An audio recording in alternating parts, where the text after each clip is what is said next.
اگر ابھی تک آپ نے ہمارا چینل سبسکرائب نہیں کیا تو پلیز سبسکرائب کریں اور بیل آئیکن پر کلک کر کے ہماری آنے والی ہر نئی ویڈیو بالکل فری میں حاصل کریں۔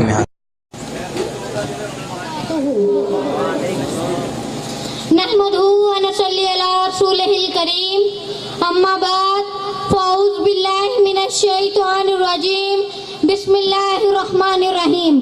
جناب صدر، میرے ہم وطن عزیز بہنوں اور بھائیوں، السلام علیکم۔ مجھے آج جس موضوع پر لفظ شائع کرنے کا موقع ملا ہے اس کا عنوان ہے یوم دفاع پاکستان۔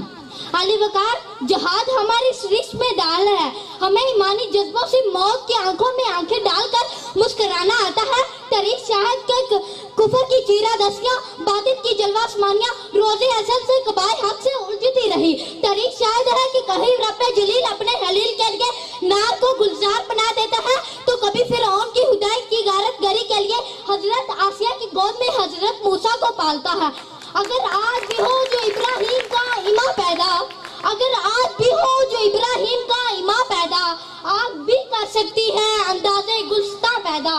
علی وقار، اندلس کے ساحل پر طارق بن زیاد نے کشتیوں کو جلا ڈالا۔ ہندوستان کے بت قدوں میں سلطان محمود غزنوی نے اذانیں بلند کی تو کبھی سلطان شہاب الدین غوری نے پرتھوی راج کو شکست سے دوچار کیا تو کبھی راجہ دائر نے محمد بن قاسم کو جہنم سے واصل کیا۔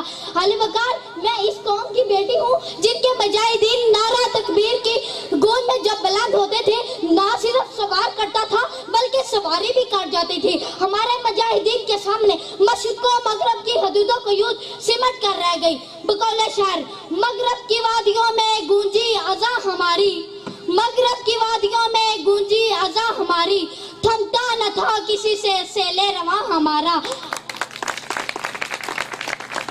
علی وقار، میں آپ کو لمحہ بھر کے لیے جنگ قاسیہ کی اس تاریخی میدان کارزار میں لیے چلتی ہوں جہاں شہنشاہ یزدگرد کی 1,00,000 سے زائد فوج نے اسلحہ سے لیس فولاد اس جام میں مغرق کہ آج مسلمانوں کو صفحہ ہستی سے مٹا دیں گے۔ دوسری جانب جب نعرہ تکبیر بلند ہوا تو ہوائیں تھم گئی، فضائیں خاموش ہو گئی اور شہنشاہ یزدگرد کی فوجیں اپنے ہی ہاتھیوں تلے کچلی گئی۔ علامہ اقبال نے کیا خوب کہا ہے، باطل سے دبنے والے اے آسمان نہیں ہیں ہم، باطل سے دبنے والے اے آسمان نہیں ہیں ہم، 100 بار کر چکا ہے تو امتحان ہمارا۔ توحید کی امانت سینوں میں ہے ہمارے، توحید کی امانت سینوں میں ہے ہمارے، آسان نہیں مٹانا نام و نشاں ہمارا۔ علی وقار، اس قوم کو 1965 میں للکار کے ہندوستانی اور حکومت نے بہت بڑی غلطی کی۔ بیچارے بھول گئے کہ ہمارے آباء و اجداد نے ان کے وڈیروں کی کس طرح پٹائی کی تھی۔